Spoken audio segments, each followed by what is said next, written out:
আসসালামু আলাইকুম ওয়া রাহমাতুল্লাহ। প্রিয় দর্শক, আশা করি মহান রব্বুল আলমিনের দয়ায় সকলে অনেক ভালো আছেন। বিপদ যত কঠিনই হোক, তা থেকে আল্লাহ তাআলা ছাড়া কেউই আমাদের মুক্তি দিতে পারে না। বিপদ থেকে রক্ষা পাওয়ার জন্য আল্লাহর কাছেই দোয়া করতে হবে। আল্লাহ তাআলা তার প্রিয় বান্দাদের বিপদ ও মুসিবত দিয়ে পরীক্ষা করেন।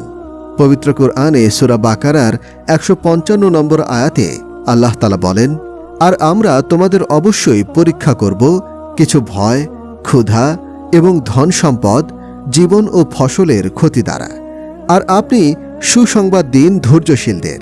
রাসূলুল্লাহ সাল্লাল্লাহু আলাইহি ওয়াসাল্লাম যখনই কোনো কঠিন সমস্যায় পড়তেন, তখনই আল্লাহর কাছে একান্তভাবে প্রার্থনা করতেন। রাসূল সাল্লাল্লাহু আলাইহি ওয়াসাল্লাম এক লোককে বলতে শুনেছেন, হে আল্লাহ, আমাকে সবরের শক্তি দান করো। তখন তিনি বললেন, তুমি বিপদ কামনা করেছ, সুতরাং তুমি নিরাপত্তা চাও। মুসনাদে আহমদ ৫/২৩১-২৩৫। বিভিন্ন বিপদ আপদ থেকে মুক্তি চাওয়ার প্রধান পদ্ধতি হচ্ছে দোয়া করা। আল্লাহ তাআলার কাছে নিরাপত্তা চাওয়া ও বিপদ আপদ থেকে মুক্তির জন্য রাসূল সাল্লাল্লাহু আলাইহি ওয়াসাল্লাম আমাদের জন্য অসংখ্য দোয়া ও জিকির রেখে গেছেন। এমনই একটি দোয়া রয়েছে যা পড়লে ৭০টি বিপদ থেকে মুক্তি পেতে পারেন আপনি। সর্বনিম্নটি হল দারিদ্রতা। হযরত ওমর ফারুক রাদিয়াল্লাহু আনহু বর্ণনা করেন, যে ব্যক্তি বাজার দিয়ে যাওয়ার সময় এই দোয়াটি পাঠ করবে, সে ব্যক্তির আমলনামায় ১০ লক্ষ নেকি লেখা হবে এবং তার আমলনামা থেকে ১০ লক্ষ গুনাহ মুছে দেওয়া হবে। ৭০টি বিপদ থেকে মুক্তির দোয়াটি হল, লা ইলাহা ইল্লাল্লাহু ওয়াহদাহু লা শারীকা লাহু লাহুল মুলকু ওয়া লাহুল হামদু ইহয়ি ওয়া ইউমীতু বিয়াদিহিল খায়র ওয়া হুয়া আলা কুল্লি শাইইন কাদির। অর্থ, আল্লাহ ছাড়া কোনো মাবুদ নেই, তিনি একক, তার কোনো শরিক নেই, তার জন্যই বাদশাহী ও রাজত্ব এবং তার জন্যই সমস্ত প্রশংসা।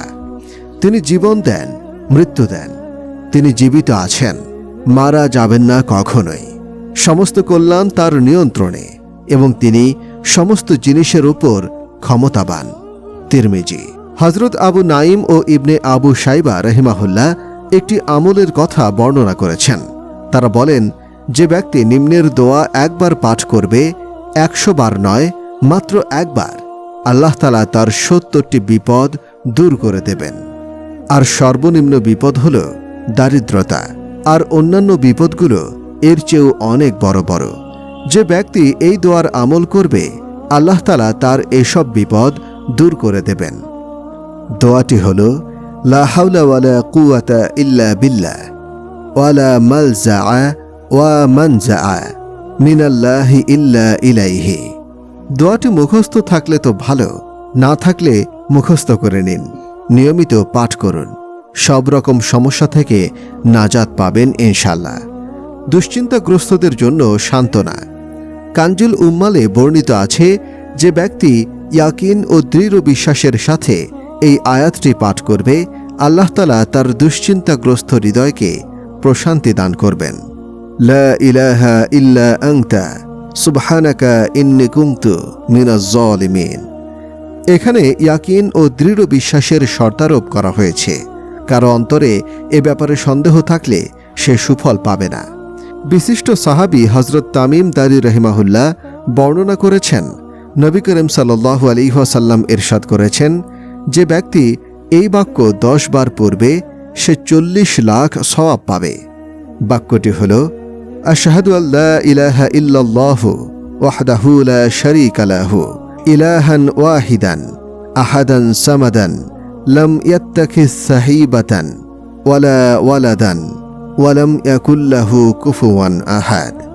অর্থ, আমি সাক্ষ্য দিচ্ছি, আল্লাহ ব্যতীত আর কোনো উপাস্য নেই, তিনি একা, তার কোনো শরিক নেই, একক উপাস্য, একাই, অমুখাপেক্ষী, তার স্ত্রী সন্তান নেই, তার সমকক্ষ কেউ নেই।